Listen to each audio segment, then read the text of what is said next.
Hey guys, today I'm going to talk about something that is really important to me and has really changed my life, and that is Jenkum. There's a new way for your kids to get high. They're using raw sewage. I couldn't imagine doing something like that. Sounds pretty sick to me. Honestly, they need to find something better to do with their life. Seriously. Something new, something stimulating, something different. There's a lot of people that say it's a hoax or it's not real or it's just made up or whatever. Now let's just get this out of the way first, so you can laugh it all off or whatever, You won't be laughing once you experience what I have and have your life change. But, it's human waste. It's, shit. First one, let's talk about. Okay, there you go. Yeah, we'll talk about it on here. The broadcast is live. Now I'm all nervous. Now you're fine. First of all, I've known you long enough to know you don't ever get fucking nervous, man. I'm too lazy to care, No, but so the premise was like, what do I like doing? And the answer is talking shit, obviously. And the thing that was so interesting to me, I heard this word on a show recently and was like, oh yeah, I remember that when that was supposed to be a thing. And then I was like, is there anything more fit? Because it's like, oh yeah, it's the idea of just huffing human shit. And I was like, well, what do we all do on a daily basis now? Is just huff bullshit. Whether it be the news, whether it be looking at our fucking phones all day, whether it be, just TikTok and Instagram and Twitter. So it's like, I was like, there's no more fitting name for a podcast that's mostly comedians talking shit, and we're mostly talking about shit. Dude, I love that you thought of me. Dude, like, you know how to get this shit. I was like, this is my new podcast about shit. Who should I have? Geno Bisconte. But dude, and don't you feel like it's the guys like us that are like, it's all shit that know we need to get away from it and we can't. Like I keep saying, we were just talking before we started. It's like, yeah, I got rid of cable because it wasn't even like the cost. It was just the waste of the money. It's like, what am I fucking watching? And all I would watch is Fox and Fox News, because and don't get me wrong, and me TV. Because you're 60. Yeah, because I'm 107, and sometimes I'll yell out the window at kids, that's not music, it's noise. And but I swear to God, and it's like, then it got to the point where I'm like, this can't be what's going on. So I'd watch CNN. I'm like, maybe I'll see something on CNN, I believe. I'd yell liar. And then getting back to the whole topic of it's all this shit, it's like, I'm done with this shit, and I get rid of it. And now I fucking listen on my Sirius XM app to Tucker Carlson Live without the video. And I scream at it's so funny that we sit there saying, I've had it with this shit, but I can't believe it's people think the way they think. And I'm not saying I'm a genius. I'm actually saying the opposite. I'm like, I'm an idiot. And what you're saying to me sounds so dumb. You know what I mean? Yeah, no, I'm with you. It's like you look around and you're just it's fucking unbelievable. Well, it's also just like so many people have it's like they have no self-awareness to how shitty they are as people. And I'll give you this as an example. I don't want to go into a lot of detail because it's a sensitive subject. But please. There's a comedian that I know out here in LA that we're acquainted. I wouldn't even say that this is how angry I am about this kind of thing, right? Is like sometimes in the entertainment industry, when something tragic happens to somebody, people come out of the fucking woodwork that don't ever talk to these people. Okay. And the mea culpa. Oh my God, I feel so bad for you. I feel so bad for you. And this is somebody I actually know kind of from around the scene. And he's actually better friends with my significant other, but just had like a really tragic loss in their life. And I was like, listen, I don't want to leave some gross public comment. I know the person more than that. And this is also such a devastating thing for someone to go through. So it was like, how do I reach out to this person? I don't have their number. We're not that close. But I was like, I found his email, and I was like, I'll send him an email and let him know I'm thinking of you.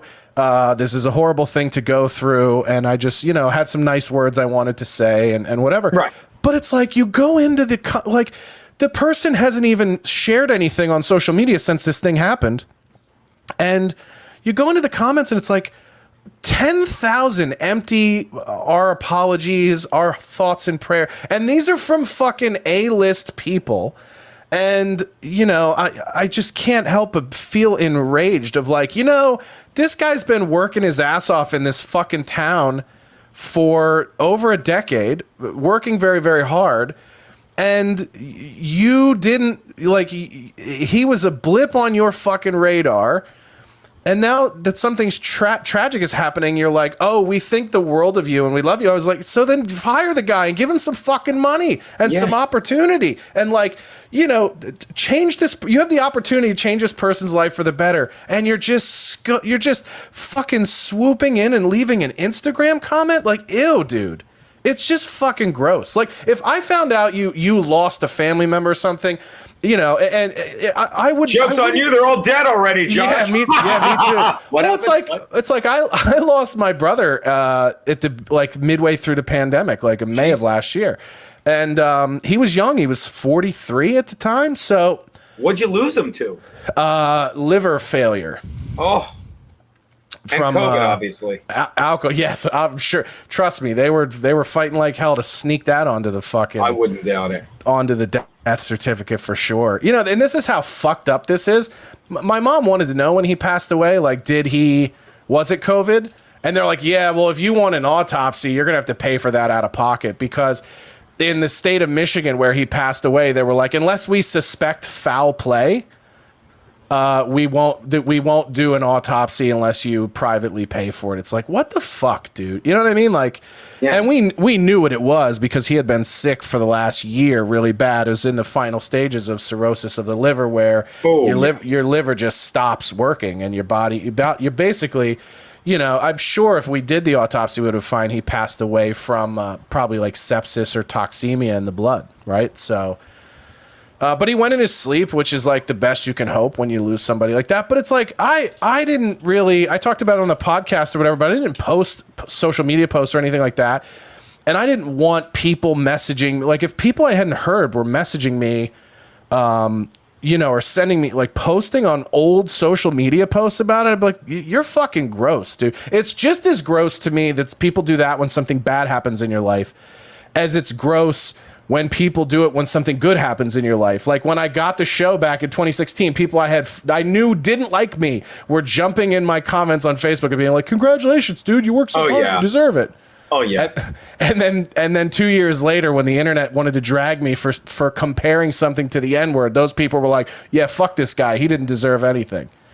I get a kick out of it. Like Jackie Mason just died. Whenever somebody famous dies, these absolute nobodies, and even worse, people that are like, you know, B-listers, they put a picture of themselves like with the guy that, you know, they bugged him after a show. It's like, no one cares. I don't care no one cares that you had lunch with the guy. No one cares that you were photographed with him one night. Stop trying to, like, the guy's dead. You don't give a fuck. You met him once in your life and you're like, hey, look at me with Jackie Mason. Why?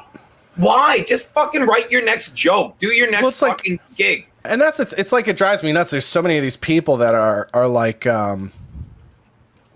you know, oh, it's like, oh, the business is this way in general, where they're like, oh, we love you. And you're like, cool, you'll represent me and get me things. I'm like, here's the thing.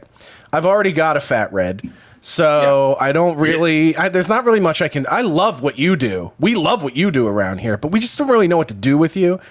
I'll never forget, man. I don't know if you know. Do you know who Rick Dorfman is? Of course. Okay, so this is my exposure. So early in my career. Guy. Yeah, so early in my career. Well, I'm about to fucking Jenkum this motherfucker. So you did there? So when it was like early in my career when I didn't know any better, I just knew business. And I was like, listen, you got to be aggressive in business. I'll be aggressive in entertainment. I moved to LA. I had done a couple of like things. And I was like, look, I got to I'm at the point where I need a manager. I need a agent or something. So I started like cold emailing managers, and I sent a thing to Rick Dorfman, and Rick Dorfman was like, listen, if you were anybody, I'd already know who you were, kid. Yeah. And like and he literally called me and was like, just fucking shit all over the fact that he had not heard of me at that point. And I was like three years in as a comic. Right. So I was like, Jesus Christ, like, okay, well, fuck this guy. So but you do take that shit to heart. Yeah. And so anyway, Pete Lee, who's a great guy. Oh, we love Pete Lee. Him we genuinely adore. I do like Pete Lee. Yeah. But Pete Lee had been repped by him, and I emailed him, and I was like, man, is it like, was I out of line, like cold emailing these managers and stuff? He goes, well, first of all, he's like, don't do that, because they're all going to think what he says, whether they say it or not. Oh, wow. And then he goes, And then he goes, but let me tell you a little story about Rick Dorfman. When he dropped Pete, because he did manage Pete at one point, he said, I got to really thin the herd because I got a lot of these guys I don't know what to do with, like this fucking Kumail Nanjiani and this John Mulaney. I don't know what to do with these guys. And then he cut them. He cut them, and then now they're the two biggest stars in fucking comedy. So it's like, it just goes to show you, these fucking dildos don't know shit. They don't know anything. I say it all the time. Like, it's like, I love where I wound up. I do. But I didn't get here I was never good at that game either. I wasn't, you know what I mean?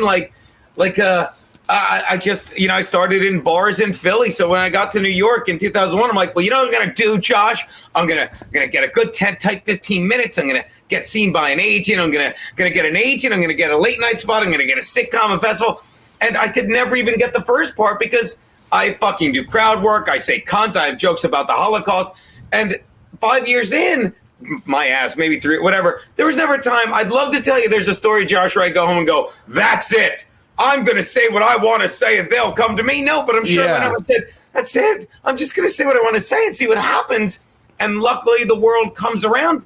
And then these guys are like, I guess it's still great to be an agent, but it sure as fuck ain't what it was. Like I get all my own work now and it ain't a shit ton of fucking work. And I'm not fucking touring the fucking, but I love all the work I get and I get it myself. You know what I mean? Yes. And well, and here's the other thing too, is like, I went to this thing about what comics get paid, right?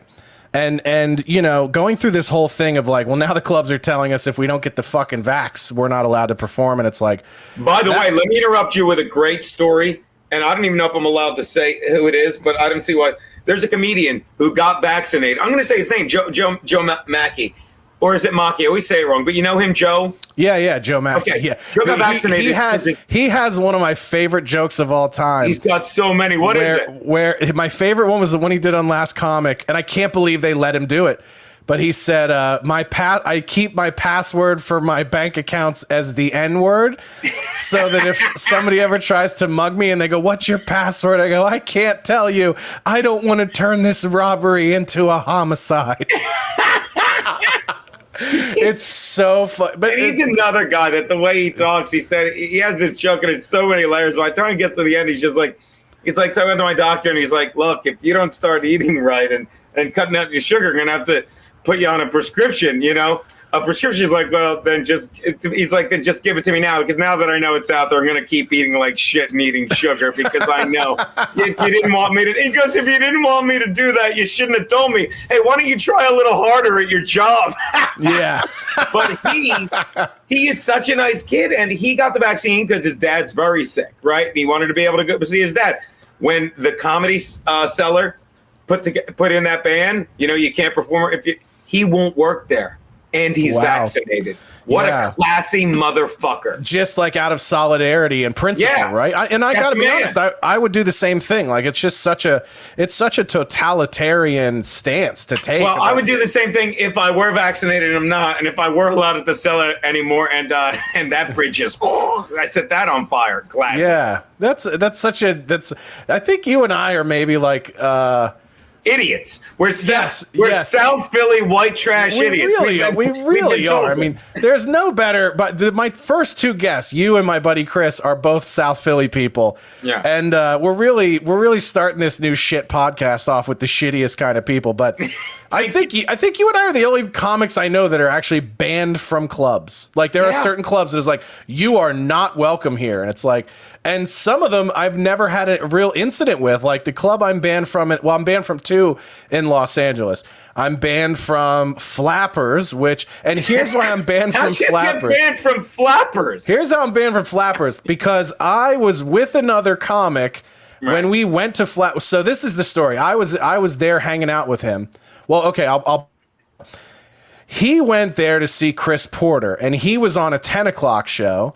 Right. And Chris Porter was on the 8, so he's like, I'll go early and hang out with my buddy. They were friends. And so he sits down in the showroom, and they're like, sir, you need a ticket. And he's like, I'm on at 10 o'clock. And they're like, yeah, well, this is the 8 o'clock, and if you want to sit and watch the show, you need a ticket. There was nobody in the fucking... That sounds like something they would only do at Flappers. Yes, anyway. There was like 5 people in the fucking room. So he's like, all right, well, I'm just going to go sit in the green room then because I'm not going to buy a fucking ticket for a show that has 5 people at it to see my friend do the same act I've seen him do for 2 years. And so then he goes to the bar to get a drink. And they're like, he got a Diet Coke. And I'm like, it's $5. And he's like, for comics? Yeah. And they're like, yeah. And they're like, I was about to make a joke and saying it's $10 for that soda water, but didn't need to because really happened. That really happened. So anyway, he had a very big podcast at the time, and he was nice enough to have me on as a regular co-host or a regular guest. And I was on the show where he talked about this happening. And I was like, dude, I've seen that shit there. And I was like, we all lived in the Valley at the time. And I was like, I would hang out there every night if it was a cool place, but it ain't. And they don't make you feel good for being a comedian. They make their ideas that they're going to make all their money on this business off of you as a fucking comic. Yeah. And so I'm on there and I'm just agreeing with him of how it is. And so, of course, fucking crab in the bucket mentality. Some other comics played that podcast for Barb. And so anyway, and he also wrote a blog. He wrote a blog, and then we did a podcast and talked about the blog because he basically was like, yo, this place could be the Improv. Like, everybody could be hanging out here. This could be a great fucking place. At the time, everybody that lived in the neighborhood was like me, him, Bert Kreischer, Bill Burr. I don't know if DeRosa was here yet, but DeRosa lived in the neighborhood when he lived here. But it was like all these fucking killers living in town and never go to that club because of the way they treat the comics. Yeah. And, it's like a pimp joint. So we talk about this blog on his podcast. I end up headlining. I was headlining some bringer show. So a guy who used to come to a show that I produced as a guest asked me to come he started booking bringers to make money. And then asked me to come headline. He's like, he's like, you'll come do it. And so he asked me to come headline. And I go up, and like 20 of the 33 people in the audience were my friends. Like, people, it just so happened that a group of our friends were celebrating their birthday that night, and we were like, come to Flappers. And so 20 of the 33 people in the audience were there because they were friends of ours, and they were looking for something to do that night. So I go up, I do the time, I come off, and then the Booker Martin is like, hey man, I had to like fight Barbara to keep you on this show. And I go, what the fuck are you talking about? Yeah. And he goes, yeah, she says you're banned from here. And I go, from what? I go, I've fucking never performed here. I performed here like one other time. And so I don't know what it is. So me being the fucking South Philly confrontational fuck your mother person I am, I called her first thing Monday morning. And I go, what the fuck, Barbara? Like, why am I banned from your club? And she goes, well, you might want to keep in mind who your friends are. And I go, you want to elaborate? Because I got a few friends. And she goes, well, you were on this podcast and you guys were talking shit about the club. And I go, we weren't talking shit about it. We were actually talking how sad it is that the club could be fucking cool and it's not because you're trying to nickel and dime comedians. And I go, but what blows my mind, Barbara, is that like I made your club money on Saturday night. Like your audience was 2/3 friends of mine who came to support the show because I was closing it out. And I go, and I come off stage and I'm told, I'm fucking not welcome here after I just put money in your pocket as a fucking business owner. I go, explain to me how I'm supposed to feel about that. And then so this is what happens. This is how fucking cunty this cunt is. You mean she didn't say, you're right, I apologize, and give you several bookings? No, of course not. So here's what she do. She goes, listen. This is shocking. She goes, listen, I understand where you're coming from. And she goes, if you're respectful and you come here and you do your time and you're good to the staff, you'll always be welcome here. And I go, okay, good. So I'm like, cool. I confronted her. We buried the hatchet and we're fine. I get a text from Allie Breen 30 minutes later. Not even 30 minutes, maybe 10 minutes later. She goes, I'm sitting outside Barb's office. She just came out of there cursing you up like a storm, calling you a motherfucker and being like, that motherfucker is never welcome here. I go, that's funny because she just hung up the phone and told me that I was welcome there now. Oh my God. I go, get the fuck out of here. Allie Breen is the sweetest chick in the world. She had to be like, oh, I gotta tell him. Yeah, she was. She was like, I have to tell you. She goes, were you just on the phone with Barb? She goes, what happened? And I go, I found out from a booker that I did a show with there Saturday that she banned me and I didn't know why. So I called her to confront her and she just told me we're good. And she goes, "You are not good." I remember distinctly the text was like, "You are not good." You are not good at all. She was like there hanging out with Al Jackson. It was like, yeah, dude, she just came out of there being like, "You guys know this motherfucker?" And they were like, "We don't. Go on." I forget the point that and then in the other club I'm banned from is West Side because I that's where I ran my show when I got canceled, and so that they looked like they were woke. Oh. They canceled our show there.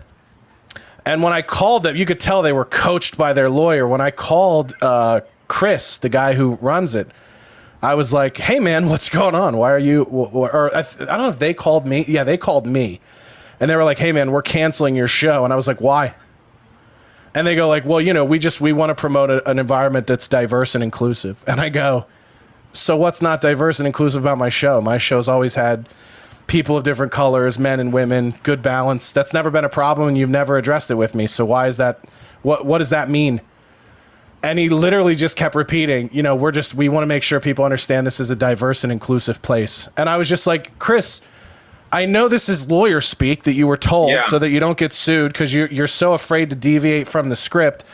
And I go, "You know, I've done way worse material. The show we did at your club for 4 years was called The Darkest Hour. Black comics came on stage and talked about wanting to fuck underage teenagers. Yeah. Like, this was the anything goes show, and you're saying that because I referenced the N-word on the internet and one of your unpaid interns was offended, now my show is canceled." And by the way, I promoted that show, ran that show with 2 other guys, and they didn't even call them to let them know, like, "Hey, if you want to continue the show without him," that's how you know it's all just political. Because they could have just called them and said, "You got to talk to Josh and make sure he understands we don't want him here because of this whole cancellation thing." And, you know, no, they canceled them too. They so the 2 other guys who worked hard on that show with me for 4 years, we did it. We only ever got paid once. Oh, sure. Yeah, they only ever paid us once to run our show there for 4 fucking years because it was a midnight show, right? So some nights we'd sell it out, and then some nights we'd have 4 people. So, you know. I literally just Googled because I was going to tag on. Robert F. Kennedy said it. May you live in interesting times. Dude, between what's going on with all the cancel shows, you know what I mean? Like, I got canceled. It's at the point now when I get banned. Like, there's a place that's not even a comedy club, but when the world shut down, they opened a place called in Bushwick where you can imagine how my act is going to fly. Is this the rooftop joint? Yeah, the Natalie's spot? Yeah, tiny covered. I heard about that. And I go up there and I'm doing my act, and it is all these woke Brooklyn, hipster white chicks.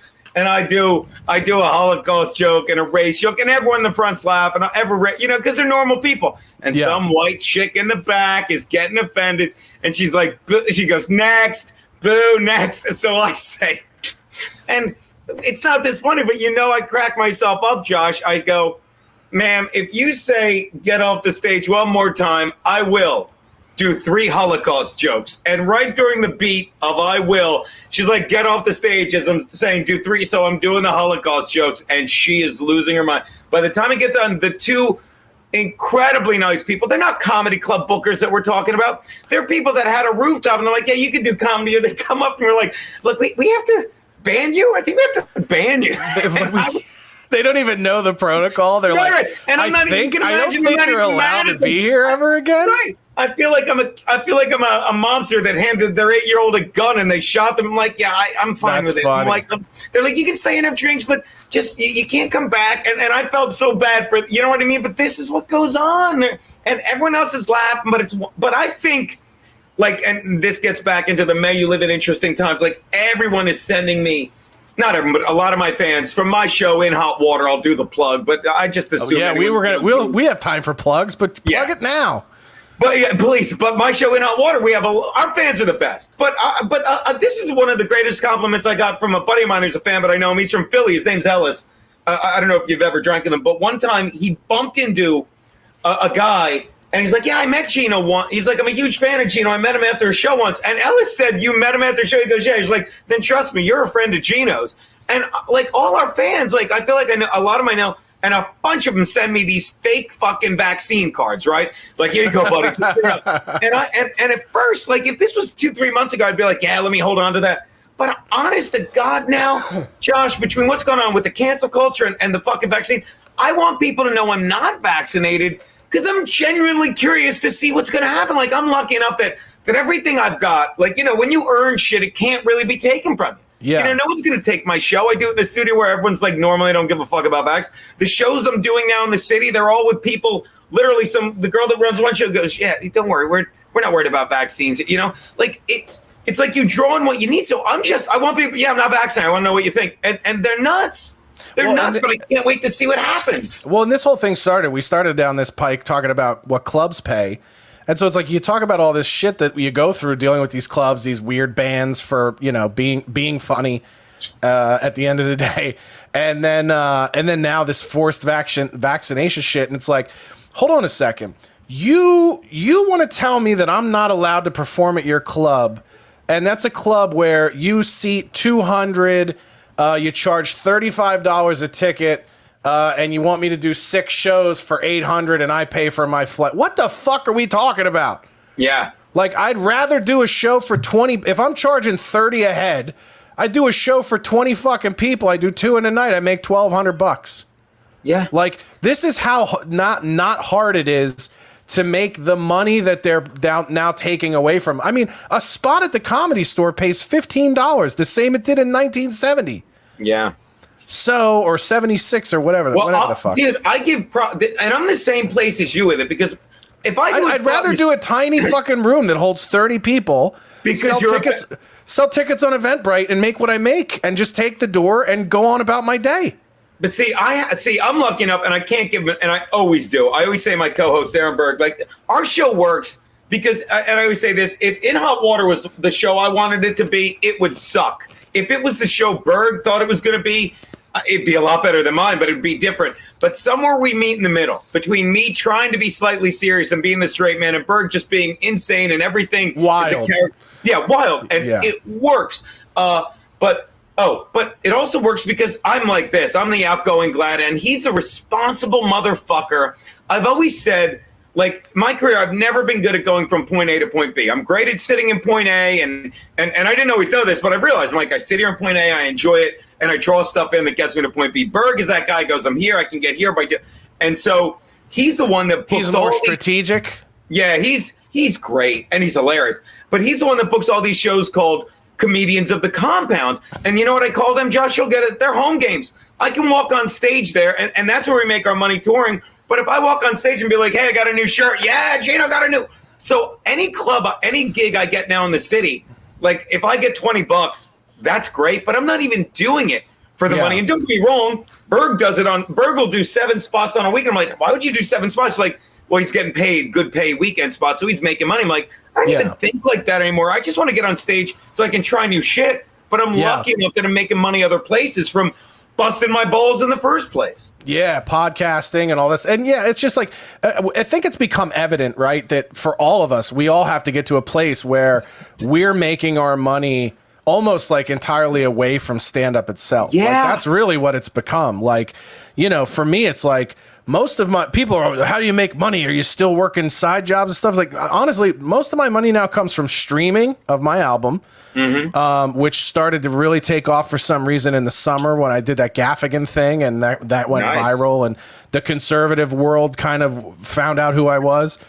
So that went up. I do some private gigs around LA that are like political. So a lot of like free speech comedy, political stuff, political dinners. They do these fucking but these people, they fuck you too on money. I mean, like, they made you grand wizard of your local chapter. That's a thing, right? Exactly. Yeah. You know, it's hard to make out the laughs with the hoods, but the money's good. That's the important thing that people. By the way, the scene with the hoods, I think when the flap goes like this, that's a laugh, right? That just makes me think of the scene. If you haven't seen Django Unchained, that scene with the hoods is one of the most brilliant, stupid scenes I've ever seen. You know, I've never really stopped masturbating through it long enough to catch the nuances of the film. You got to be funnier than me every time. Fine, guys. Fine. Sure, fine. No. Yeah.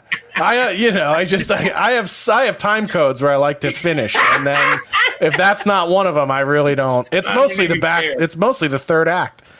It's I remember seeing that with a friend, and we left the theater, and he's like, could you imagine if like somebody was so racist they walked out and they were like, you know, all that's true what he said in there about them Negras, right? Like, that was the best documentary I've ever seen. It's so good. I've watched a lot of Hitler ones, and that one is dead on. But yeah, it's just I was saying streaming, you know, podcasting, you make a little money off of that, and then here's my camera doing this again. Oh, good. Not good that it's doing it, but I'm literally on a hotspot that works really well. Knock wood. I was afraid I did something. But yeah, the streaming on my app. Oh, there you are. You're still there, buddy. Yeah, it's a different camera though. That doesn't work. What do you mean? There we go. I thought you were doing a 2-camera shoot. Yeah, no, I'm fucking I'm Spielberg over here. Hold on. Camera 2 and camera 1. That's just my webcam camera, and then this is better. This one doesn't blur as much when I move. That's why I try to use this one. Yeah, and podcasting, and then of course the show I'm doing from doing for Gavin now over on censored.tv, which is like a web clip show, just attempting to be the most savage clip show. But when those are your bosses, when your bosses are people like Anthony Cumia or Gavin McInnes, it's like, how fucking liberating is that as a comedian to know that your boss is never going to be like, you guys took it too far today. Oh my God. Yeah. And also I'm never going to even hear from Gavin like I'm getting emails. He will be, if he gets emails complaining about shit I'm doing, he'll read them on his show and call those people homosexuals. Yeah. He'll be like, am I paying Josh enough? Jesus, he's getting all the good emails. Yeah, exactly. And they're all from people who aren't members and don't consume shit anyway. Yeah. And by the way, and he pops in on Wednesdays now. Like our network they're such fun networks, both of them, you know what I mean? And to be able to work for guys like them, you have these moments where like, it's like there's this point of pride, like, God, look at where I wound up just by fucking being the dick that I like being. It's so much fun. I mean, that's the thing. Like, dude, when I started doing stand-up, I had like a really well-paying corporate job. I was 23. And I was making almost $100,000 a year. I was making like $90,000 a year with salary and bonuses. And I was living in Minnesota. I mean, it was like, that was like making fucking $250 a year here in LA. Now, isn't that why after you got fired from the TV gig, you got hired for 4 days at a real job again? No, it was 2 days. Yeah, I went back. I tried to go back to real work for 2 days.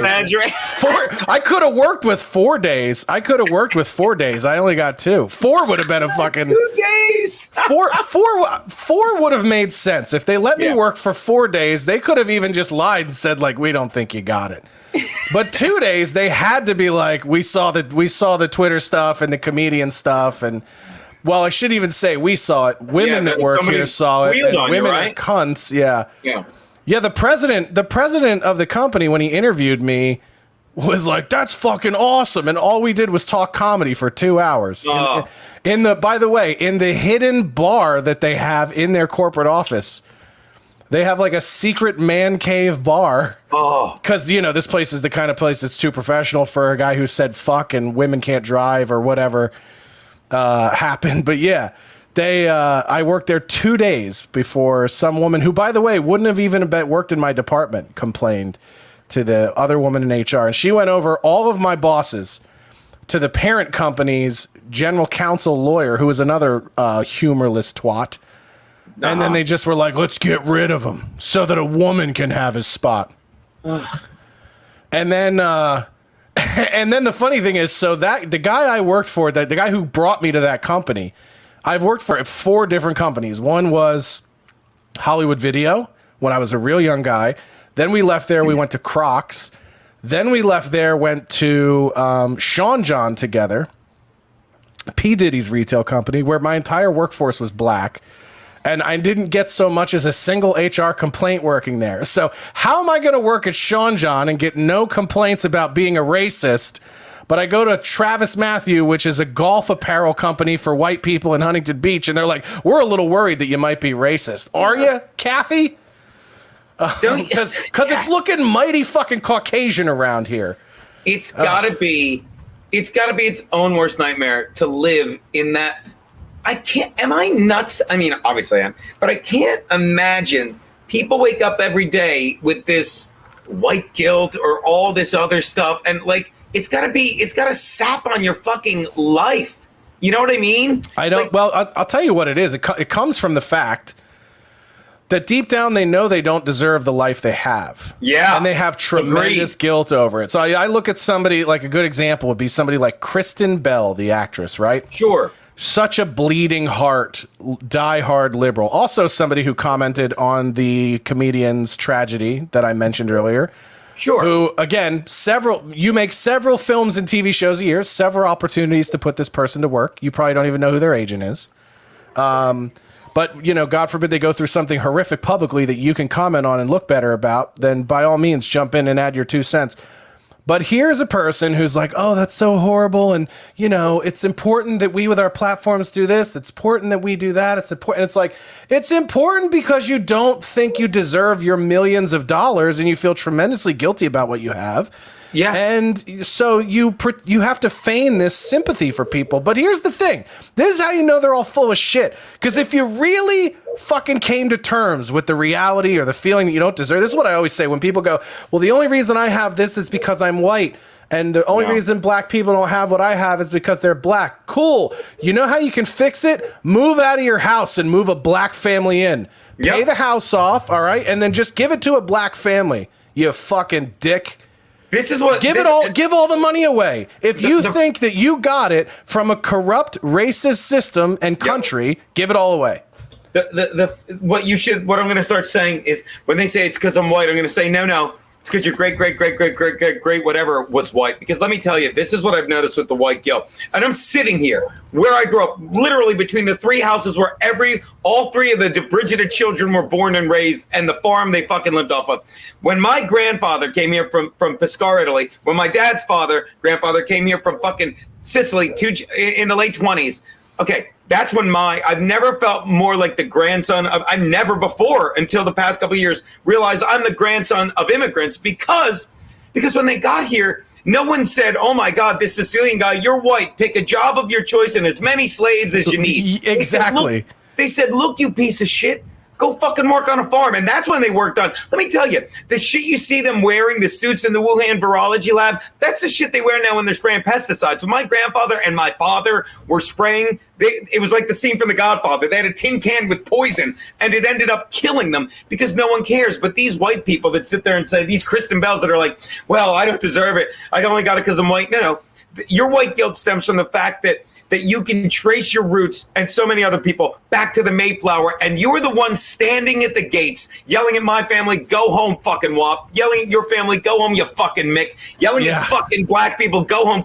They're the ones, and we just showed up while they were yelling at us, and they're like, yeah, you're white too. I'm not. Yeah. I'm not. I'm not. People forget the Irish and Italians all got here after slavery and before the Mexicans. Who do you think? Who do you think? That's why I laugh when black people go, "We built this country." I go, "Da da da da." There weren't a lot of you guys doing. A lot of you guys weren't pouring concrete in 1910. That was our people.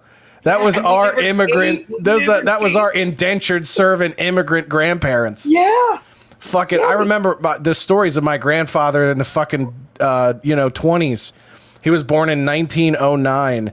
Right. And as a fucking 10-year-old boy, was literally traveling like fucking Jack Kerouac, like a farmhand, like Of Mice and Men. Yeah. Like on the road, traveling America at 10 years old, doing work for farmers. Like, yeah. But you know what they lose in all this? And God forgive me for generalizing, because I'm sure it really is always a small amount, but they lose I literally had this weekend off, and I told you when you said you want, I'm like, I'd love to, I can't do it till late, because I'm at the point now where I'm traveling a lot for work because I'm so goddamn lucky. But when I get fucking 3 or 4 days off, I'm so fucking, I come back to the fucking house I was raised in while across the street.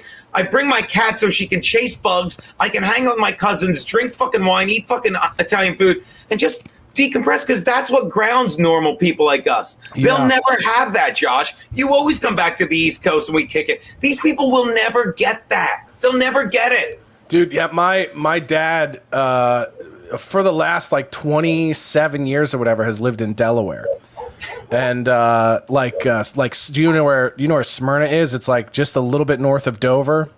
Of course I do. It's like I lived an in hour. Delaware 10 years. Yeah, it's an hour from Philly, it's an hour from Philly, but it feels like you went in a time machine because it's literally like as rural of a fucking hour outside of any major city you get in the country.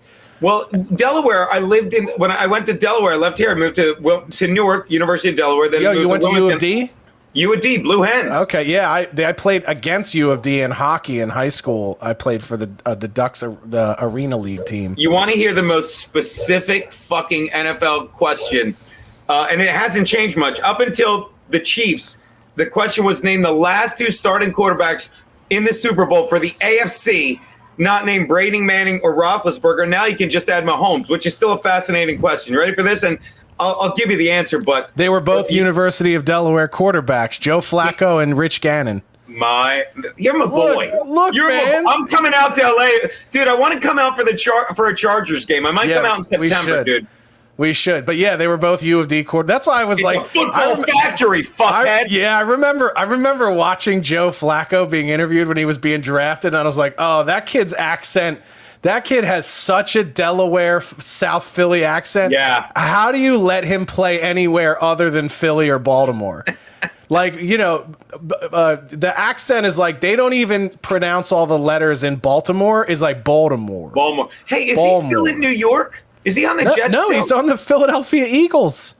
Flacco is now. Yeah, he's the backup to Jalen Hurts. Dude, I have not been I got so turned off to sports. Like I didn't realize last night was the Hall of Fame game. Like I didn't see it either.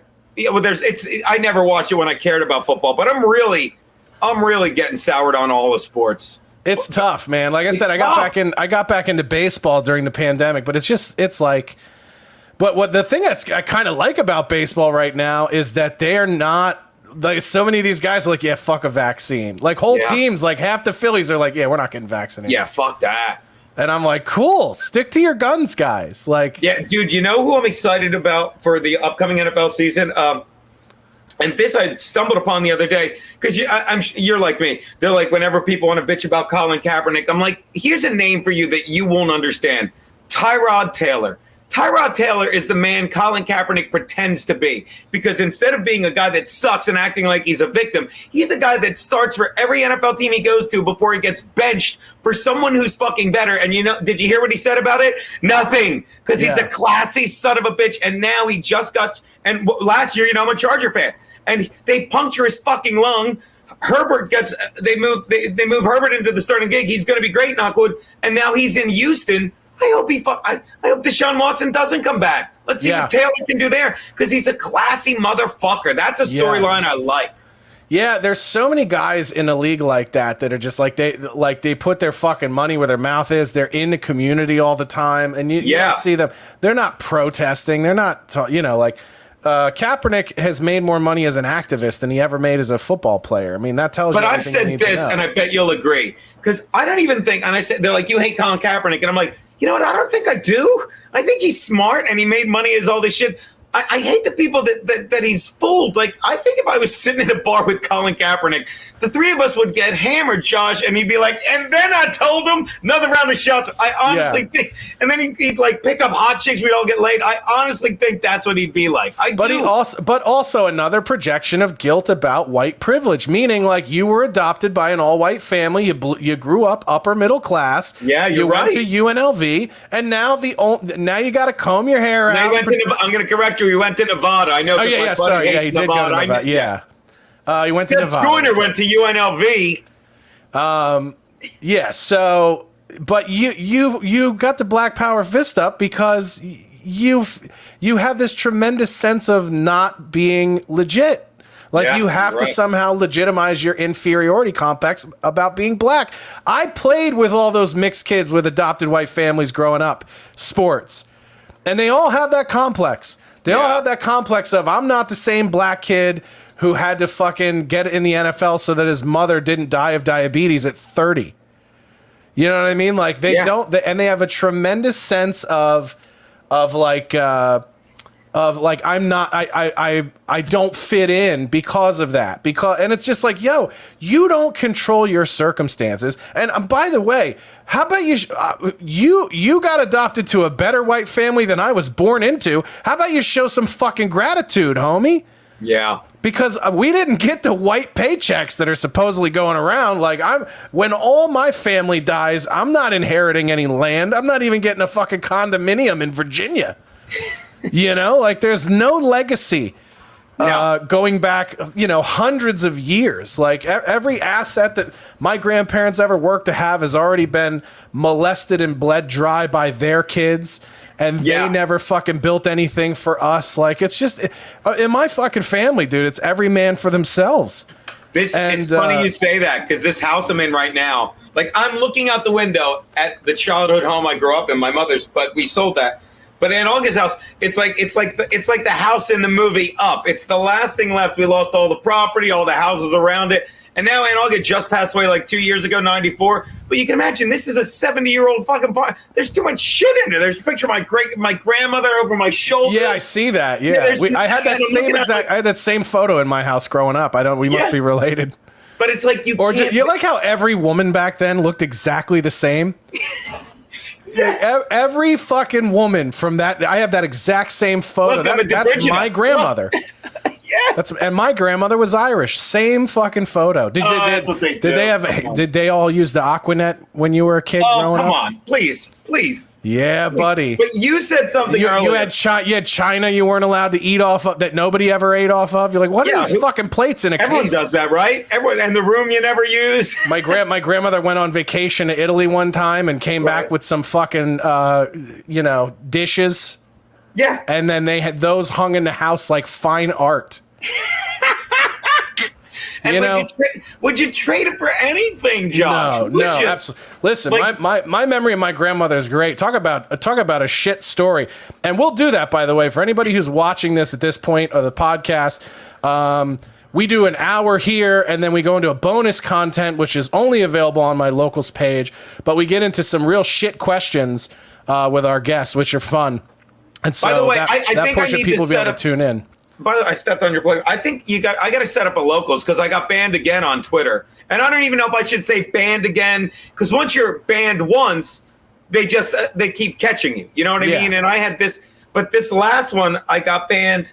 Like, I've been on a year. I said something about Don Lemon, which wasn't bad at all, and they fucking banned me. And it's like, I'm over it, because, dude, I've been on it a year at 3,000. I'm not good at Twitter. All I do is read something, get angry, and retweet shit. I suck at it. I'm not even worried about going back. I don't know. I like it. I like getting in the mix with things. I used to be like, it's so funny with people talking about like, oh yeah, like don't get in it and mix it up with the people on Twitter. It's like, nah, sometimes I like that. Sometimes especially when I like this new thing.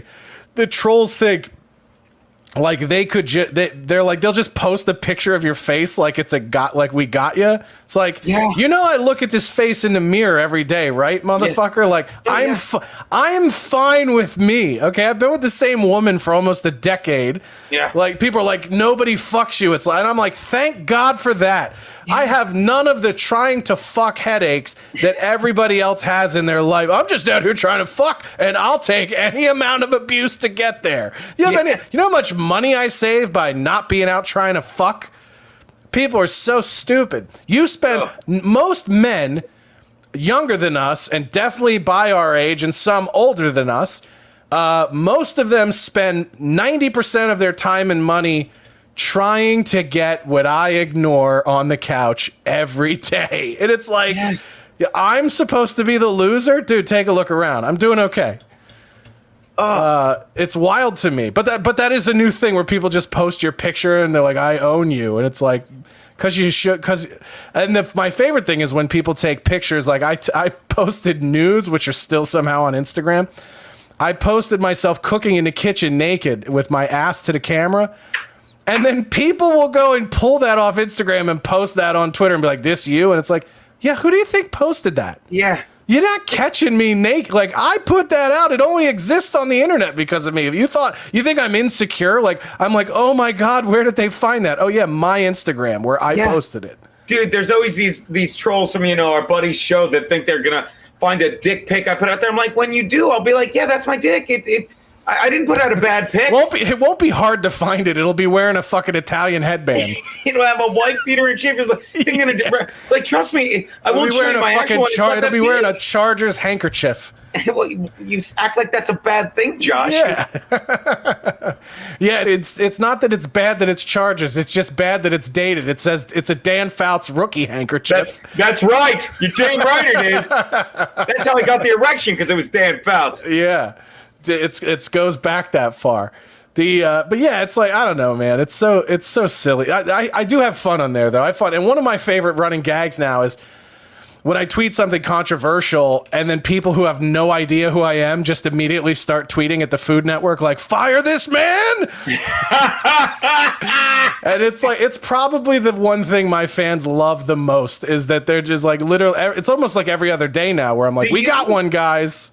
Do you still have, like, I'm sure you must still have friends over at the Food Network, though, that you joke around with? Not really. No, I haven't really talked to any of them in a long time. Like, the only person at the network that I was, like, particularly friendly with was our showrunner, who's a guy named Steven Lerner. And he's basically like you if you were an eccentric millionaire.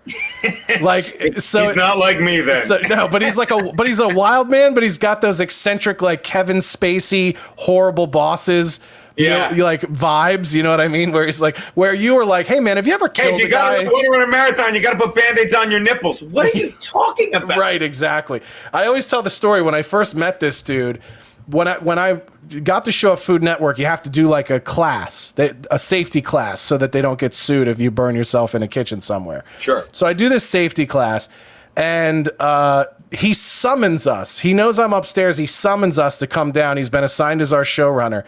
And they sent us down to it's like the old annex of the Food Network corporate office. So there's like old cubicles. And really the only people down there are like overflow people who don't fit in the new office in the building. And then he's got a hammock suspended between two support beams, like in between the cubicles. And he's laying in the hammock on his laptop with headphones on like I have. And he looks angry. And we walk up and we're like, Steven? And he's like, yeah. He's like, 1 second. This fucking food truck show is all fucked up. Hold on. And that was my introduction to Steven Lerner. And I was I'm gonna love this guy. Like I tell people, I like to imagine and fantasize that there were people working in the cubicles where he hung the hammock, but he just fired them so that he could have his hammock space. Like, what do you do? What do you do? Oh, I work in marketing. I work in social media. He's like, you're both fucking fired. I need a hammock. Fired. Get out of the hammock. He came out one time and he's like, I was like, have you ever done an isolation tank? And he's like, no, what's that? And I explained to him what it is. And he goes, yeah, Joe Rogan talks about that, right? I go, yeah, I've never done one, but I've always wanted to. I was like, because I don't drink or do drugs or anything, but I think that would be kind of cool. He's like, yeah, we should do that. Let me look into that. So he disappears for like an hour and he comes back. He's like, I found the tanks. They have some over in Pasadena. I'm going to go do it. You guys enjoy your work over here. So he just left the set to fucking go find isolation tanks. And I was like, this guy's a maniac. That's fucking the best. He was fun.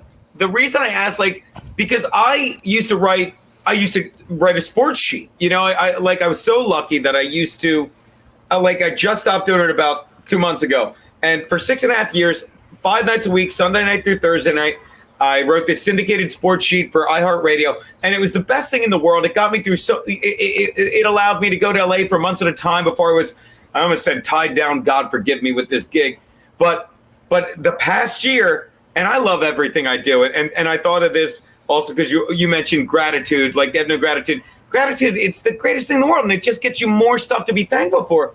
But the past year, I wasn't happy doing it. I realized this in hindsight because, look, I grew up watching sports. I grew up doing this sheet. I not grew up, but I did this sheet every day. I would just go to 3 major sports sites, ESPN, Yardbarker, NBC Sports. And in the past year, well, the top stories are always COVID and Black Lives Matter and all this shit. And I couldn't keep my mouth shut. And, you know, most of the networks are liberal, like terrestrial radio, they don't want to hear it. And I just couldn't, to quote Aaron Berg, I couldn't take my shut up money. And I would have to weigh in, you know, like when the WNBA is walking out on the anthem. And I'm I'm like, the only thing these women should be kneeling before each game is in front of an NBA player to suck their dick, to say thank you for keeping us relevant this long. Like all these people, like, and I'm leading up because but my other point was, but I want to ask you a question. My other point was, but now a day doesn't go by that something doesn't pop up on the top of my fucking, phone where I'm like, thank God, gratitude. Thank God I'm not doing this shit anymore. It's insane. But there are times, like, I'm still friends with two of the guys there, and I will just send my buddy Dan. He's a fucking idiot like us, and he just loves gambling. He was one of the guys that fired. He was like, dude, we got to let go. I'm like, no problem, dude. Every other day I'll send him the article. I'm like, bring me back for one more day. He's like, no, we're not. We're not bringing you back for one more day. You know what I mean? But he's like, no. I'm like, but I wanted to ask you, like, because everyone's bashing. Well, I guess I have no problem with Simone Biles. I think this country broke her. Yeah, we talked a little bit about it on Chrissy's show. Yeah. Like, I think, like, I said it, like, and I say to my act, it's like one of those jokes it's a great tag, but there's no great punch. But I'm like, I think she's the greatest athlete at her sport of our time. I think she's better at gymnastics than Tiger was at golf, MJ was at basketball, and I mean this, but it's a joke. I'm like, and better than LeBron James is at sucking China's dick. I believe all three of those things. You know what I mean? Yeah. But when she sits there and suddenly she feels all this pressure, and it's easy to walk away when you've got 8 trillion medals, but when it's hard for her, and I won't defend the women's soccer team. I don't like them at all anymore. But if you are in second place on the balance beam, if you're down 1-0 to Canada, and suddenly you're wearing a jersey of someone you don't even believe in, and sadly it's not the Phillies, it's not the Chargers, it's America. How hard are you going to fight now? Yeah. And I'm not blaming them. Yeah, you know what I mean? I mean, we've kind of let our athletes get to this place because when that kind of shit comes up, we feed it. Like we lend credibility to your parents probably used to say this shit like my dad used to say, but they'd go, I'm not even going to dignify that with a response. Oh, sure. Yeah. So, and that's kind of what we've done in this country with all these complaints and grievances that are really just ill conceived. Is we've dignified it too much with the response, and now it's gotten so fucking crazy over the top where, like somebody like Gavin Newsom is spending hundreds of millions of dollars now researching the potential benefits of paying reparations to black people in California. By the way, a state that never had slavery. Yeah. So whose constituents were never slaves and whose residents were never slave owners. You know who said so? And I don't know if it was his idea, but he echoed. We did, however, have Japanese internment camps. So to be honest, if you're a Japanese in Alhambra, I'd be like, whoa, whoa, whoa. Well, first of all, I'd be like, whoa, whoa, whoa. Look, even my own fucking thing censored me making Chinese face. Do you understand?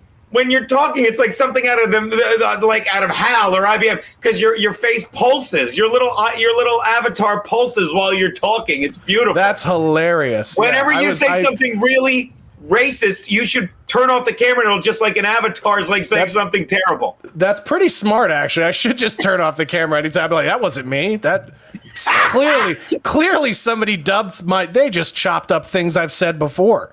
I got hacked. Yeah, I was hacked. Yeah, I was totally. I love when people now they're like, I'll tweet something it's not even offensive. Like the other day, I tweeted, it was about the white guy who got hired for Jeopardy, and I go, cue the hundreds of we don't need another white guy on television think pieces that will come out. And then eventually the network will buckle to the pressure and they'll just put some no-name ethnic in that job instead.